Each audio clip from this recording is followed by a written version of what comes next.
आता America Iran युद्धाची सगळ्यात महत्त्वाची अपडेट आली आहे। इराण विरुद्धचं युद्ध थांबवल्याची अमेरिकेनं घोषणा केली आहे।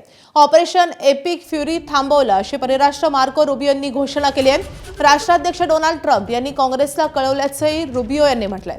आता इराण सोबत फक्त अणुविकास कार्यक्रमावर चर्चा होईल असंही रुबियो यांनी स्पष्ट केले आहे। आता फक्त हॉर्मुझमध्ये ऑपरेशन फ्रीडम राबवणार किंवा चालवणार असं देखील स्पष्ट करण्यात आलंय। त्यामुळे युद्धभूमीवरून महत्त्वाची अपडेट येते।